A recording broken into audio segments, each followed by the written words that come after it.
Today's lesson deals with similar and congruent polygons, and the goal of this lesson is to use proportions or use properties of similar and congruent polygons, and proportions will be involved.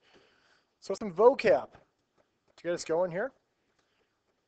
Easier to describe in this chart versus straight up definition. So we say polygons are similar if they have the same shape, but not necessarily the same size. And we use this little symbol right here, the little squiggly line under the word similar. That just indicates shapes are similar. So for example, I'm not going to draw this exactly to scale, but pretend that those shapes have the same angles, the exact same shape, okay, different sizes. Then we have congruent, a term we've learned already. It means the same shape and the same size, so the exact same thing. And you see the symbol below the word congruent, strictly line with the equal sign underneath it. So for example, we're saying here the triangle ABC is similar to triangle DEF. Okay, a couple things we have to notice here. Okay. So the way we list out, I'll come back up. The way we list out the letters tells us which angles are congruent to which angle. So in this one, how A comes first, that's congruent to angle D. And we see by the one arc right there. Angle B, congruent to angle E. You guys can easily see the right angles for both of those. And then C and F are congruent, double tick, double tick.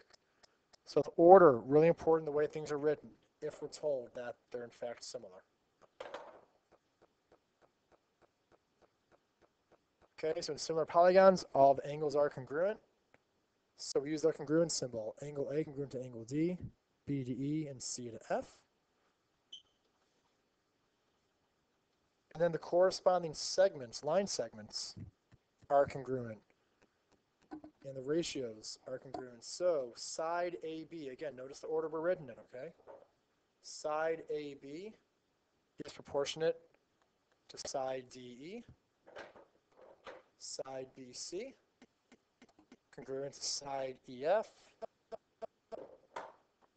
And then side AC, congruent to side EG. Or, I'm sorry, that should be DF, excuse me. Wrote that wrong. That's a DF. Okay, they all have the same ratio. This will be much more apparent when we put actual numbers to it. Okay, now we have congruence. Okay, so everything's the exact same thing. So angle A, we know the angles are congruent, but the side lengths are also congruent in this one. And again, notice which sides match up, all right? So in the order AB will be the same as DE. Then BC, the same as EF. And then AC will be the same as DF. And those are written down there with a congruent sign.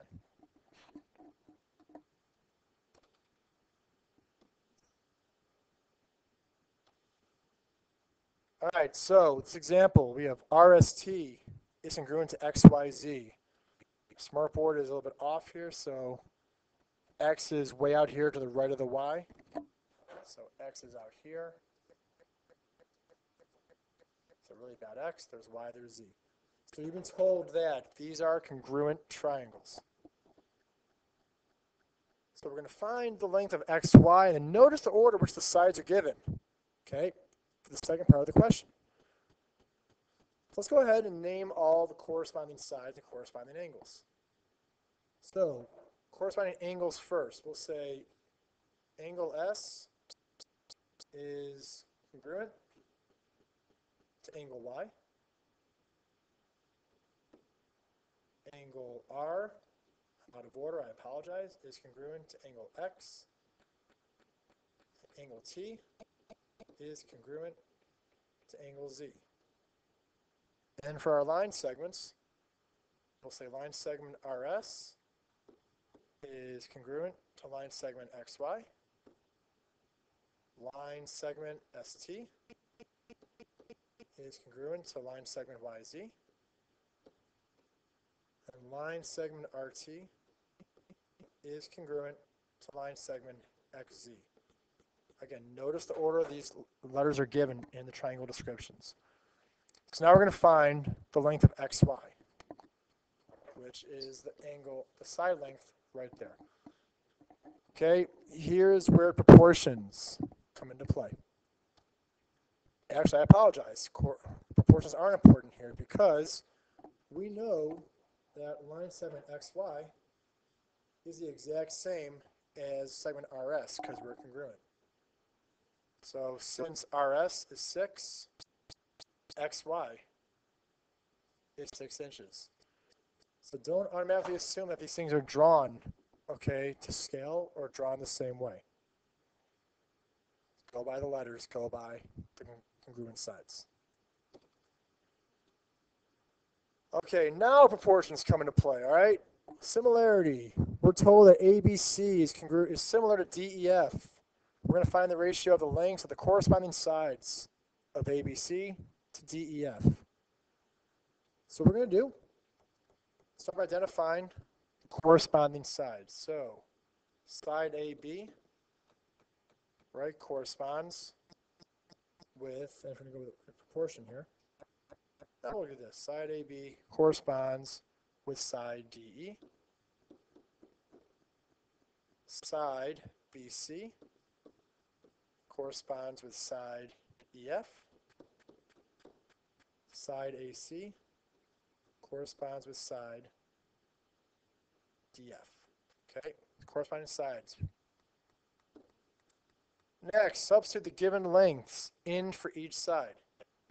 Okay, so we know AB is 16, corresponds with DE, which is 12. For BC, that's 20. Corresponds with EF, that's 15.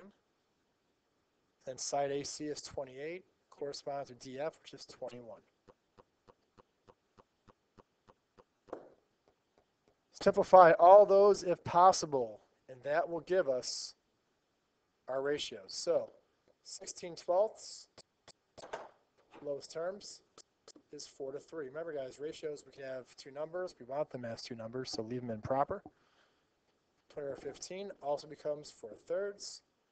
28/21, 4/3. They all have the same ratio, so therefore they're similar. This concludes your lesson on corresponding and similar polygons. When we practice this the next day in class, this will become much, much easier.